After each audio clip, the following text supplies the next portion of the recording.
empiezan a contar por el final.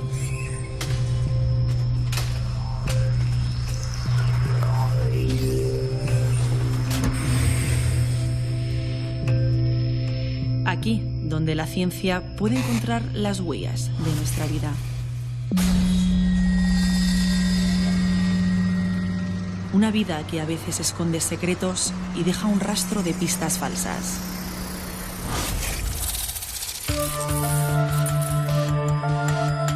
Para encontrar la salida al laberinto hay que fijarse en todos los detalles, saber encontrar las pruebas,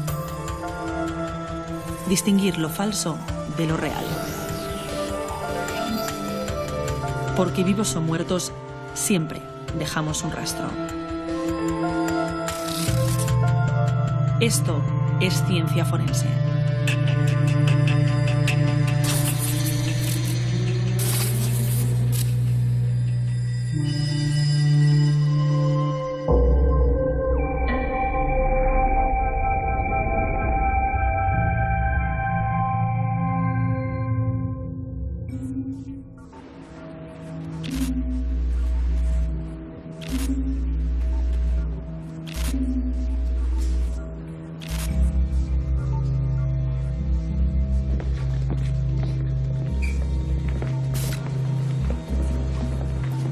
Cuando un asesino convive con nosotros, ¿cómo distinguirle?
El 11 de enero recuerdo que era un sábado, estaba en casa y me llamaron los compañeros que teníamos de incidencias en el grupo de homicidios y me informaron de que había sido descubierto el cuerpo de una señora en el interior de un parking con signos de violencia. Era una mujer casada con 4 hijos que residía en la finca y trabajaba en una inmobiliaria. Sobre las 13 horas había abandonado su puesto de trabajo y tal como abandonaba el trabajo, pues llamó a su hija, llamó a su casa y le comentó a la niña que iba ya de camino para casa, ahora voy para allá. La mujer pues llegó a su domicilio, aparcó su vehículo, pero no apareció por casa. Inmediatamente se trasladó allí a los inspectores y también se dio aviso a la Brigada Provincial de Policía Científica para hacer la inspección ocular. Por mucho oficio que un policía tenga, nunca se está lo suficientemente preparado para enfrentarse a una escena de un crimen. Hay tanto dolor en esta angosta escalera. comprobamos que había manchas de sangre de distintas formas, sangre en proyección, sangre en caída o en goteo, lo cual indicaba que se había producido un forcejeo. Vemos que a la señora pues, le falta el bolso, no obstante, pues bueno, aparece un pendiente y tenía otros efectos personales, como era un reloj, tenía un colgante y son joyas que no se habían llevado.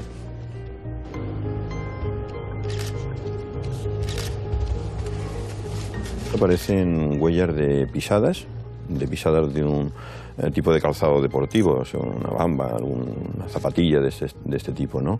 Aparecen colillas.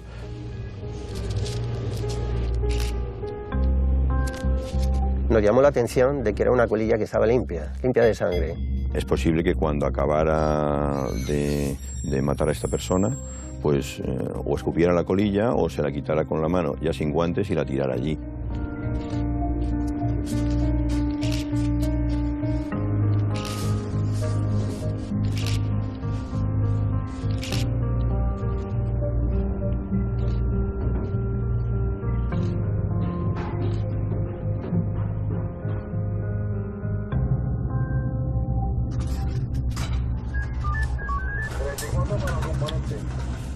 Un objetivo fácil.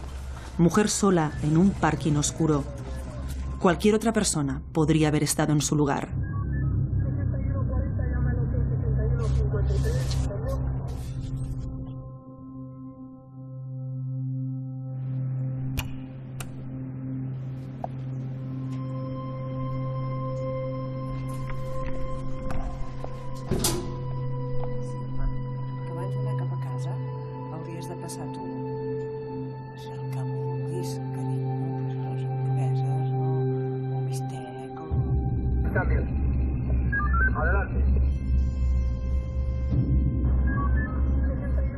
Sin duda, el destino es muy caprichoso.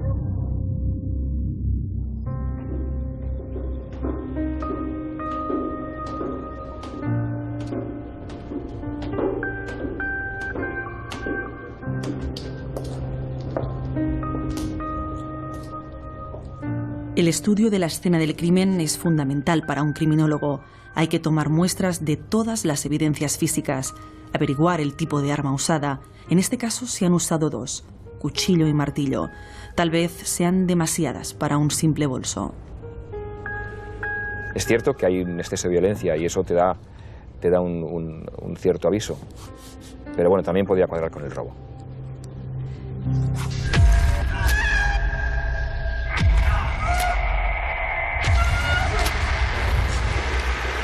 Pero sin duda lo más importante es reconstruir mentalmente lo ocurrido.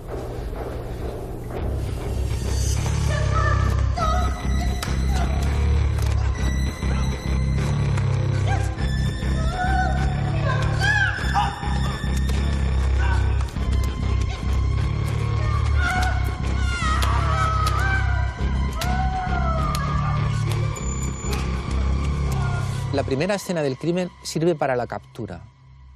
La víctima está aterrorizada y por consiguiente él tiene todas las posibilidades para controlarla. La segunda escena es cuando se produce el traslado al sótano quinto.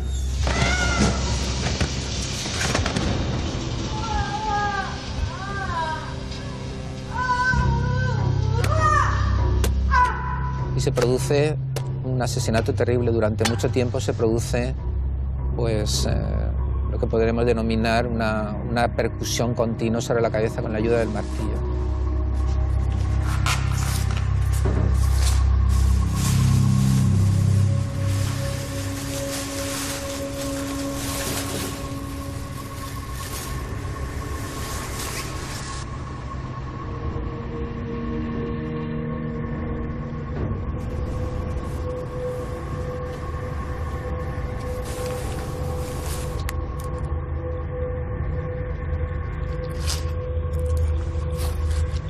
Hay además una especie de escenificación final. La víctima es abandonada como si fuera un objeto totalmente despersonalizado, ¿verdad? Como si fuera un objeto sin ningún valor.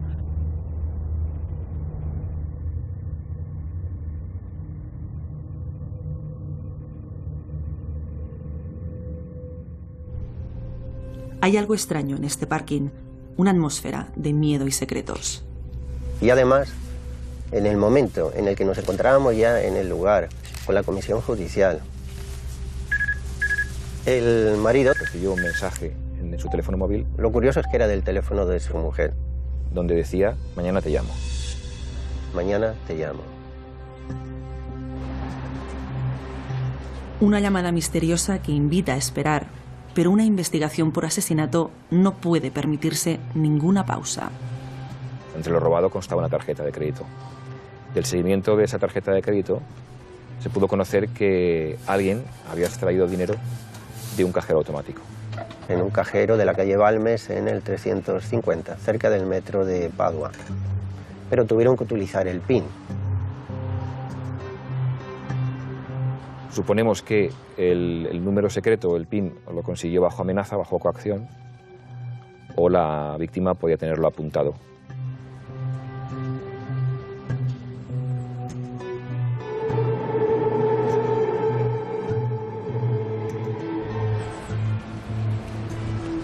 El primer paso de los investigadores es rastrear el movimiento de esa tarjeta. Después de sacar dinero del primer cajero, realizó una ruta por diferentes cajeros de la ciudad. En el ensanche, creo recordar que era así, cerca de la calle Bruc. Y finalmente, una de las tarjetas había sido recuperada en las Ramblas de Barcelona. Esta tarjeta nos llega a nosotros y podemos revelar un fragmento de huella dactilar. Este fragmento se estudia y se comprueba que no tiene valor. No tiene valor, las crestas están resbaladas y no tienen suficiente carga de sudor para que nos dé valor identificativo. Lo que se hace es solicitar diferentes imágenes de las cámaras de seguridad, pero nos dábamos cuenta de que sacaba dinero de los cajeros que estaban en el exterior, donde las cámaras no enfocan. Pero no hay que olvidar que hoy en día estamos videovigilados constantemente, ¿no? Es un poco el gran hermano, ¿no? Vemos en todas partes los carteles de se está grabando por su seguridad, ¿no? Esto lo vemos en el metro, lo vemos... Es que prácticamente no podemos cruzar una ciudad sin ser grabados por una cámara en algún momento, ¿no? De hecho, seremos grabados en muchos momentos y probablemente incluso se puede hacer un seguimiento a esta persona. El reto más complejo es el ser capaz de encontrar una cara entre una multitud. Y hoy en día eso es factible. Lo que hacemos es recortar esa cara, también si esa cara tiene una expresión tratamos de corregirla para buscar esos rasgos distintivos en la zona de los ojos, la nariz. Esa es la parte que es más diferente, ¿no? La parte que permite distinguir realmente a las personas de otras. Entonces ahí sí que se usan pues, lo que es la malla facial, una serie de puntos característicos, y somos capaces de identificar dentro de un vídeo, de una imagen, detectar esa cara.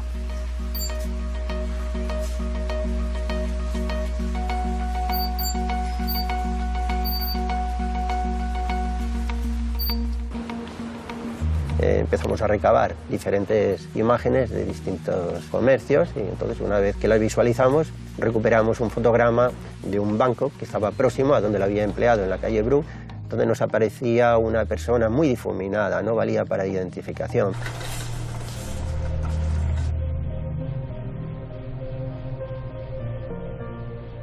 El segundo paso es saber si la víctima guarda alguna prueba que conduzca hasta su asesino. Instituto de Medicina Legal. Un cadáver te dice cosas. No solo te dice por qué ha muerto, te dice cuánto tiempo ha tardado en morir, te dice si luchó, te dice qué tipo de lucha hubo, qué tipo de instrumento fue con el que le mataron. Por lo tanto, los cadáveres siempre dicen cosas. Lamentablemente no dicen el nombre del asesino. Ni puede decir su nombre, ni tampoco ofrecer ningún indicio que le delate. Bastante tuvo con defenderse.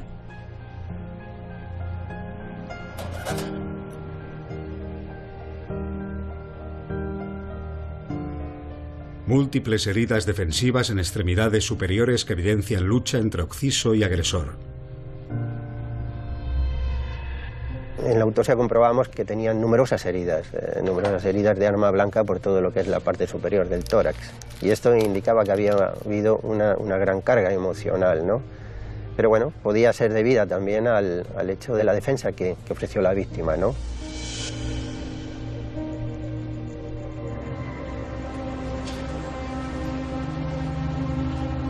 Se habló con los vecinos, los propietarios de las plazas de parking. Y ver si nos podían facilitar alguna información, si habían tenido alguna incidencia.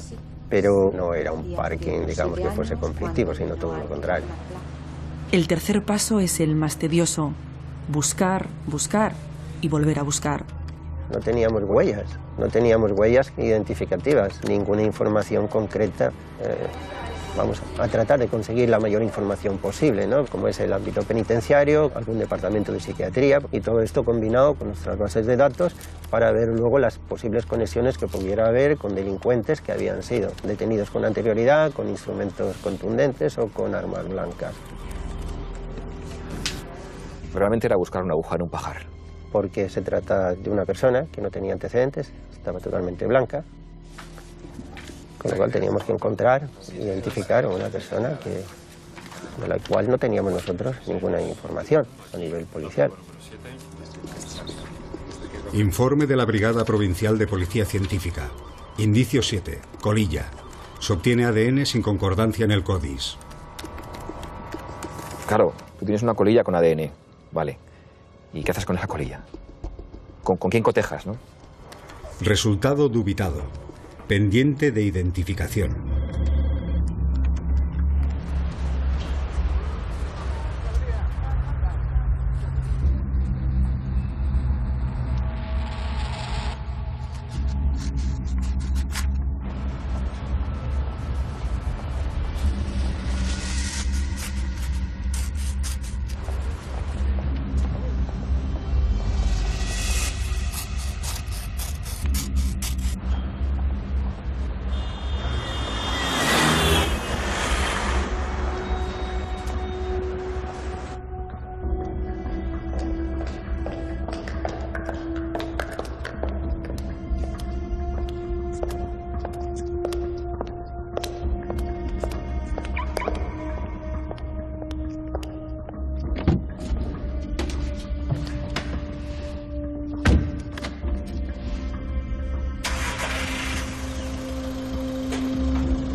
Se nos dio un hecho que hasta entonces yo no lo había visto.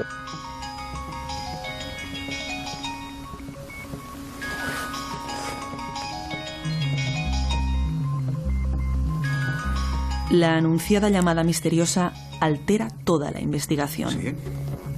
El marido empieza a recibir llamadas de extorsión. Sí. El autor le exige una cantidad de dinero para darle información. Y tenemos que montar un equipo paralelo dirigido exclusivamente al tema de la extorsión. Las llamadas comprobamos que se las realizan de diferentes cabinas telefónicas.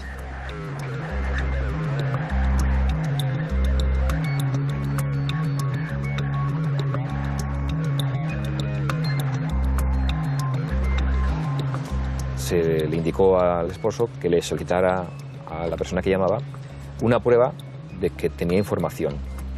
Y en este caso el extorsionador o extorsionadores le facilitaron el número PIN de la tarjeta de crédito que había sido utilizada. Es el 4444. 4444. Eso nos llevó a pensar que el que llamaba o era el asesino o era una persona muy, muy cercana al asesino.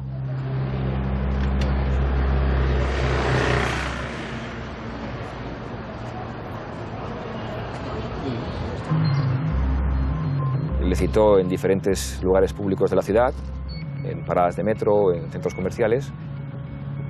Hasta que concretamente le llaman y le dicen que tiene que depositar el dinero en un determinado lugar.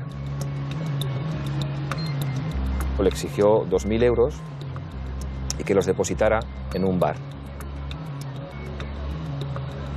en un sitio concreto, en el aseo y detrás de la escobilla del váter. Es un lugar que tenía que ser sobradamente conocido por digamos, por los extorsionadores. También le dijo que le dejaría la información en una cabina de una calle determinada. Cuando fuimos a la cabina, en la cabina no había ningún tipo de información y se le indicó al marido que no dejara ningún dinero. Era una única persona la que se había puesto en contacto con el marido. De toda la población de Barcelona, al final hay que llegar a una única persona, y al principio es inmenso. Tienes una voz. Por cómo se expresa, era una persona de relativa cultura. Que hablaba en castellano y en catalán, y que era una persona relativamente instruida también, y que no era vulgar. Es un hombre.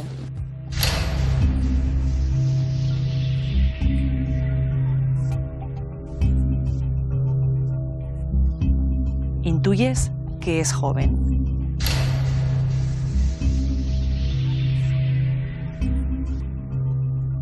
De momento sabemos que es un varón y que es español. Ya podemos limitar algo. Poco, pero algo. Y también sabes que aún te queda mucho para llegar hasta él.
Recuerdo que el día 22 de enero estaba en la oficina, estaba en mi despacho, recibo una llamada de los compañeros que estaban de incidencias, precisamente el mismo compañero que había coincidido en el primer asunto, y me informa de que se había producido el hallazgo del cuerpo de una señora en el mismo parking y con las mismas circunstancias que la vez anterior. Yo pensé en un principio que me estaba tomando el pelo, pero una vez que ya hablando con él me reitera de que se ha producido, pues ya fue totalmente incredulidad. No nos podíamos creer lo que nos estaban contando. Parecía una broma macabra. Es también una mujer de mediana edad y que tenía también una plaza de parking. Era propietaria, junto con su marido, de un gimnasio. Una señora que físicamente estaba, digamos, preparada. Se ha llevado el bolso y, sin embargo, le ha dejado los efectos personales. Aquí cabían dos posibilidades: la imitación y que fuera la misma persona.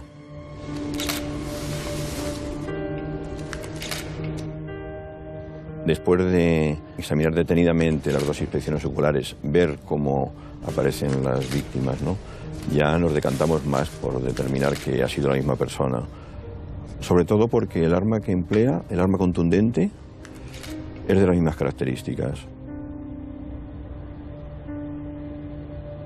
En esta segunda víctima había más violencia si cabe. Estábamos ante probablemente un psicópata que había matado 2 veces y que probablemente podía volver a actuar.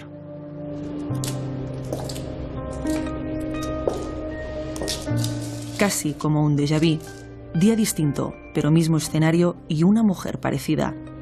¿Este crimen es la consecuencia de un error anterior o es que el asesino busca otra cosa de sus víctimas? Es una fantasía que exige una victimología muy restringida, muy precisa.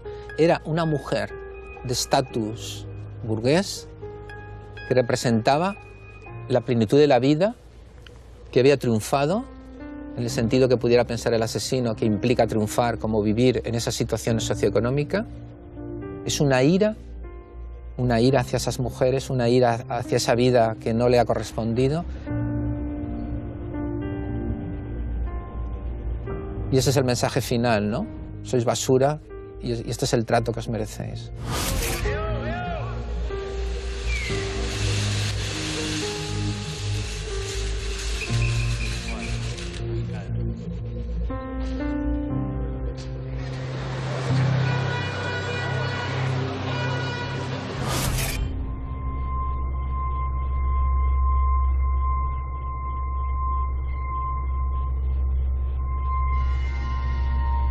Instituto de Medicina Legal. La segunda víctima probablemente, por el miedo que existía de la anterior, entró en pánico y fue fácilmente doblegada. Examen externo. Ligaduras. Había empleado la mordaza, le había atado los pies, había utilizado también ataduras para las manos, había empleado en este caso grilletes y le había colocado una bolsa de basura más pequeña, pero sobre la cabeza, ¿no? Examen interno. Pérdida de masa encefálica. Lo que está claro es que él ya ha aprendido. Es más práctico, utiliza un arma en vez de 2 para intimidar a la víctima.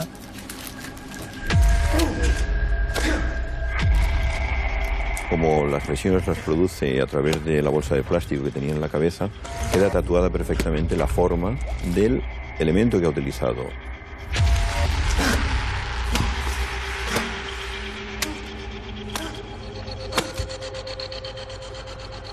Murió como si fuera un punching ball de estos donde los boxeadores golpean. Dictamen. Politraumatismo craneal incompatible con la vida.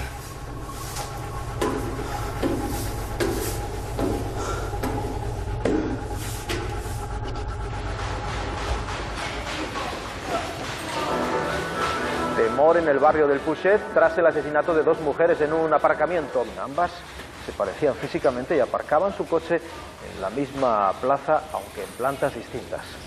La policía insiste en que tiene varias líneas de investigación abiertas, aunque no ha trascendido ninguna. Yo lo que quiero saber es cómo, si hace el día 11 mataron aquí a una señora, que mi mujer estuvo toda la semana sin venir, ¿cómo es posible que no hubiera la más mínima vigilancia de nada?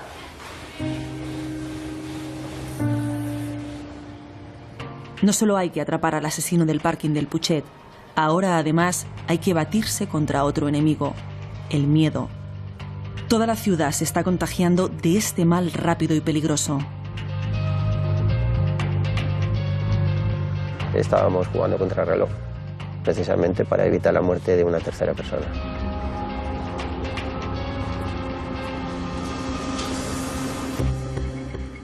Volver a los interrogatorios, volver a revisar todos los pasos anteriores. En alguna parte ha tenido que dejar su rastro. La presión mediática era importante, el ciudadano quería una respuesta inmediata, quería saber qué pasaba allí.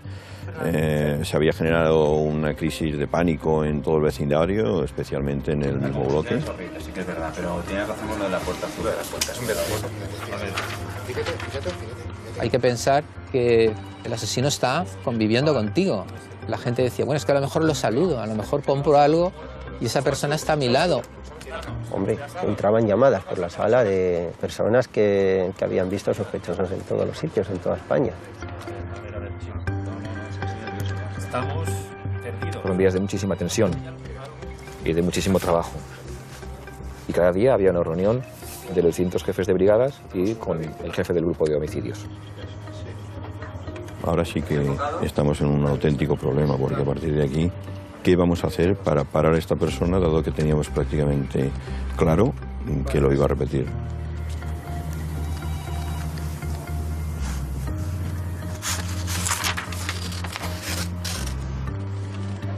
Sí, le comenté a mi jefe que me diera un tiempo más. 3 días. Día 1. El rastro.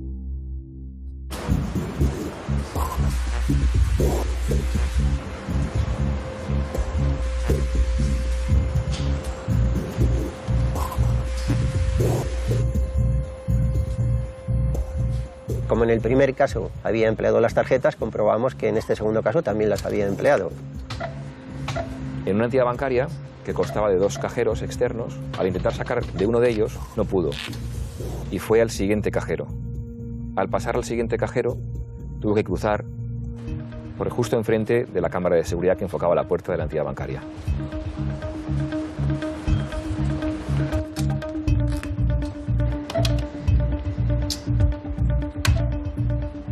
Y un dato importante, la cámara de seguridad de un centro comercial que también le enfocó desde la parte de arriba.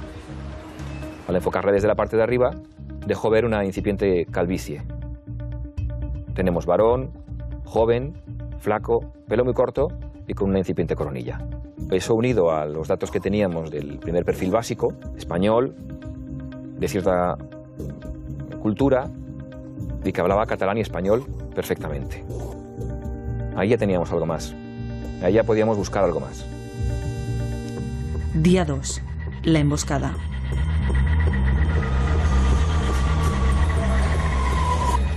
Entre las diferentes gestiones de investigación había que determinar cómo había ido de la zona del hecho a la zona del banco. Y existían varias posibilidades. Una de las opciones fue que en la zona del hecho había una parada de los ferrocarriles de la Generalitat. Se solicitaron las cámaras de vigilancia y se visionaron las imágenes. Solamente de la estación de Pado había más de 300 horas para visualizar.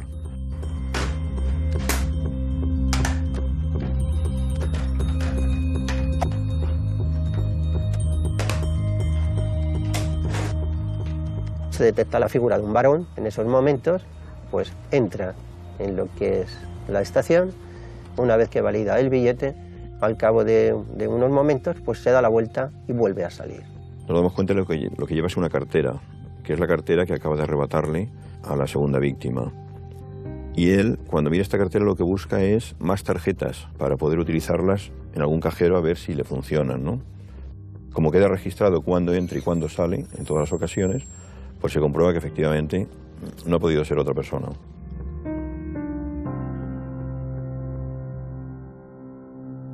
Día 3. La caza.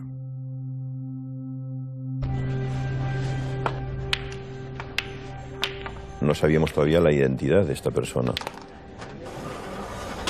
¿Qué hicimos? Establecer un dispositivo de vigilancia de manera muy discreta. Nos centramos en sectores de cabinas telefónicas que habían sido empleadas en la extorsión,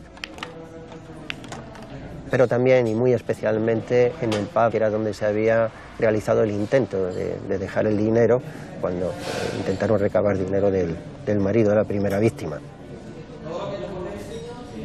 Con las vigilancias que nosotros habíamos establecido llegamos a obtener 3 personas, nada más.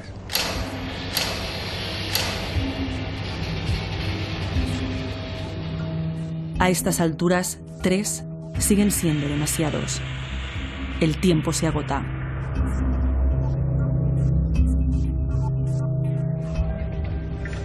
En una de estas vigilancias, los inspectores que nos encontrábamos en el bar, detectamos a una persona que al entrar comenzó a hablar con el camarero y que incluso llevó unos palos que tenía de billar, los llevó y los introdujo en un trastero. Eso ya nos dio algo, porque como de la primera víctima sabíamos que tenía relación con el bar, al haber esa confianza de las personas identificadas, solo esta había hablado con el camarero. Pero lo que determinó que probablemente nos encontrábamos ante el autor fue que al despedirse, cuando se salía por la puerta, la luz del bar incidió de tal forma en él que apareció la incipiente coronilla que reflejó la cámara del centro comercial. Y en ese momento, como policía, nos dimos cuenta de que estábamos ante el asesino. Juan José Pérez Rangel.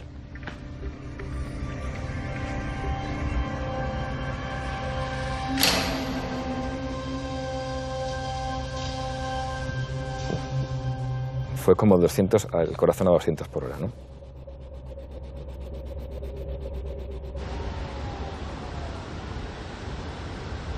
Él residía en el barrio de La Mina, un barrio de clase trabajadora, de clase sencilla, de gente sencilla.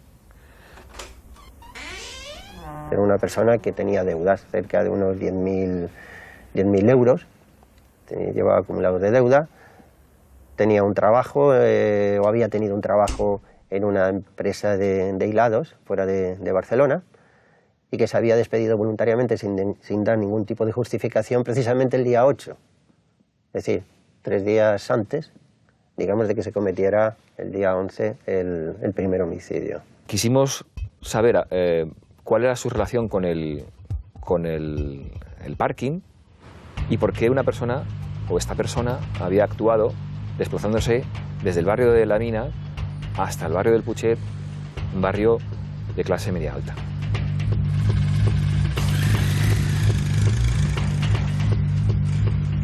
Tuvo un apartamento alquilado en una calle que es adyacente al parking, tuvo una plaza y era un lugar que conocía muy bien.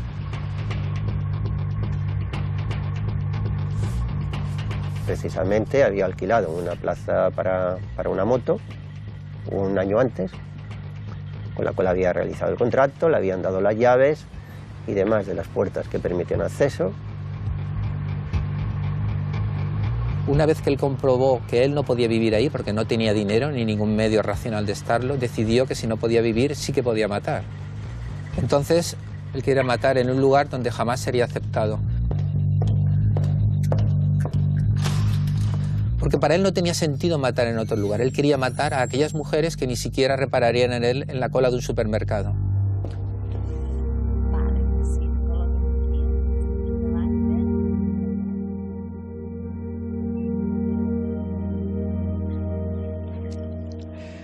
Hola, soy Juan José, tengo 24 años, soltero, sin hijos, contable de una empresa textil, enamorado de los deportes, no fumo ni bebo.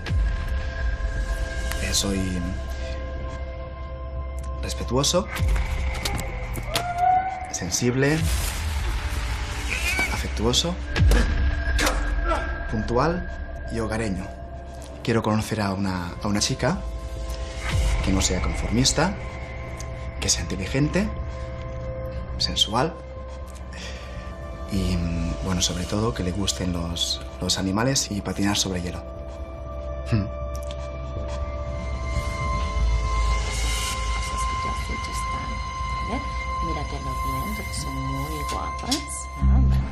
Cuando analizamos toda su vida, detectamos que había acudido a una agencia de contactos y que les había abonado una cantidad, unos 600 euros, por establecer contacto con una joven rusa.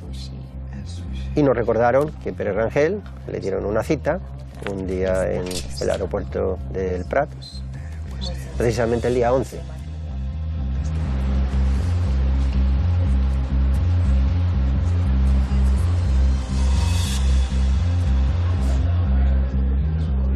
Cuando se tomó declaración a la encargada, nos dijo que en el contacto que tuvo con una de las chicas, después de la primera víctima, había llegado manchado de sangre. Y como justificación les dijo que había tenido un accidente con el coche y no le dieron mayor importancia. Pero bueno, nosotros sabíamos con anterioridad que no tenía carnet de conducir de vehículo. Esta fantasía de formar parte de un mundo que le rechaza se observa también de una manera meridiana en el affair de la mujer rusa. Porque esa mujer, estando con él, prueba que es una persona triunfadora. Él quería una mujer alta, rubia, alguien que vivía en un sitio, que tenía una mujer espectacular, en un mundo que no estaba hecho para él. Y por consiguiente es un mundo al que castigó.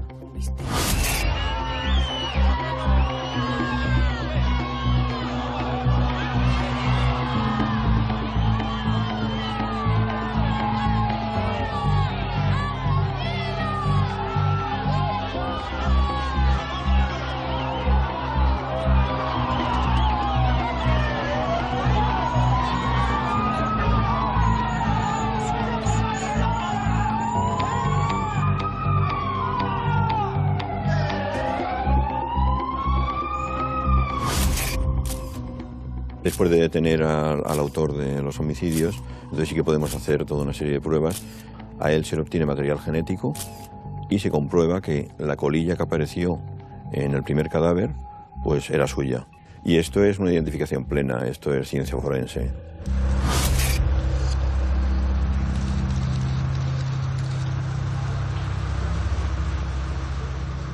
Y en el domicilio aparecen también más datos que cierran ese círculo.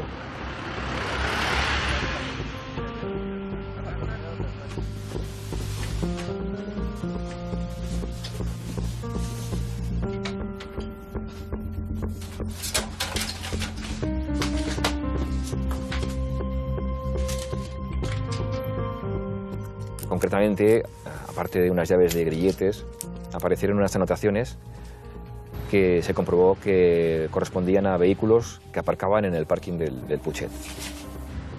Es decir, el autor había estado haciendo vigilancias en el parking.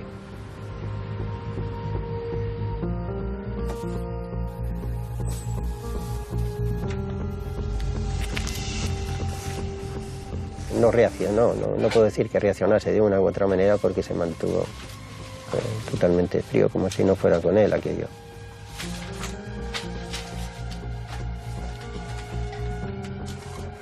La habitación es absolutamente caótica. O sea, para poder entrar tenemos que desmontar la puerta porque no había forma ni siquiera de poderla abrir en su totalidad. Fíjate, me daba la idea de que fuera como la cueva que utilizan algunos animales en la que ellos se sienten protegidos y están allí, y es ahí donde hacen su vida más íntima, ¿no?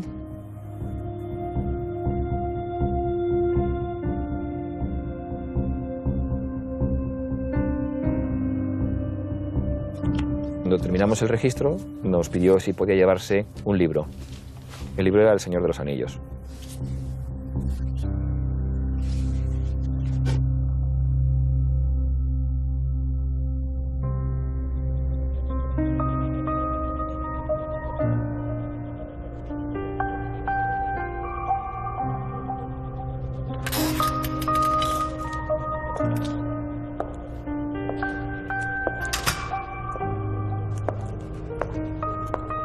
Tiene que pasar mucho tiempo para que las heridas cicatricen. Más de una década después, el parking del Putxet ha vuelto a ser uno de tantos garajes de Barcelona. Pero tras sus columnas sigue escondida la incógnita sobre el móvil de los asesinatos. Es importante saber el móvil. Es importante, a veces queda difuminado, a veces no está tan claro como un móvil simplemente económico o una venganza. A veces queda muy dentro de la persona, muy dentro de la mente de la persona, este tipo de hechos. Y yo creo que este es uno de esos casos. No tuve ninguna respuesta, ni en un sentido ni en otro. Con lo cual, pues en principio, lo que estaba pasando por su mente no lo sé en esos momentos. Soy inocente.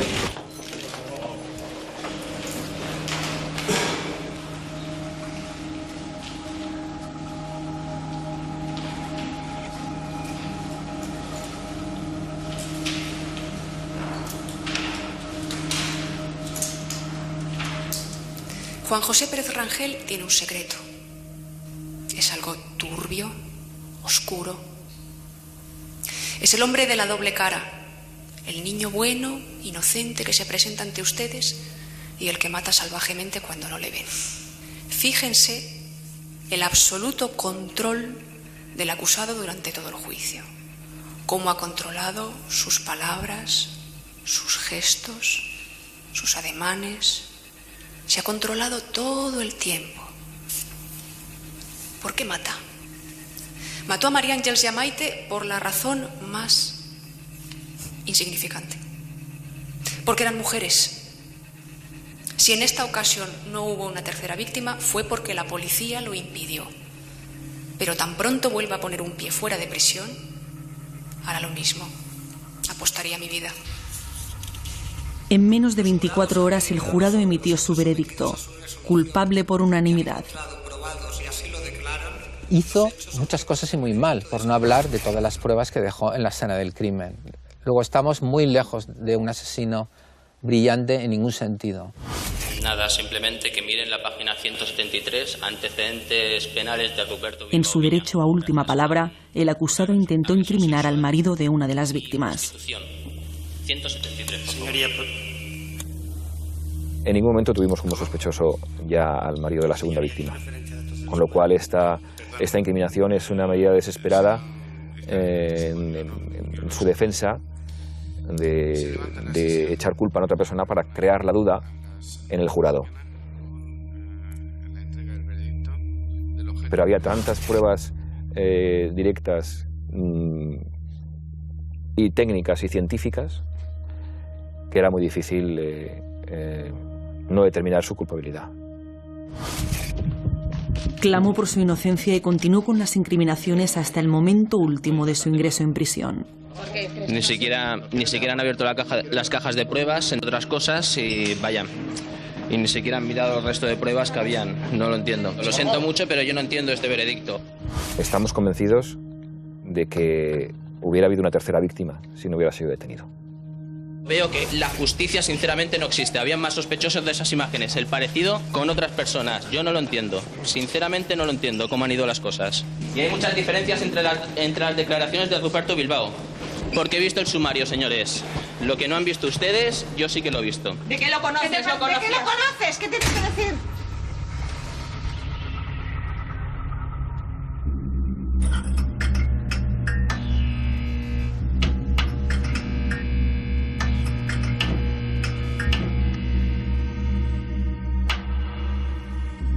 En 2004, Juan José Pérez Rangel fue condenado a 52 años de prisión por 2 delitos de asesinato con alevosía y ensañamiento de María Ángel Ribot y Maite de Diego. La sentencia fue ratificada por el Tribunal Supremo. Las armas de los asesinatos nunca fueron halladas.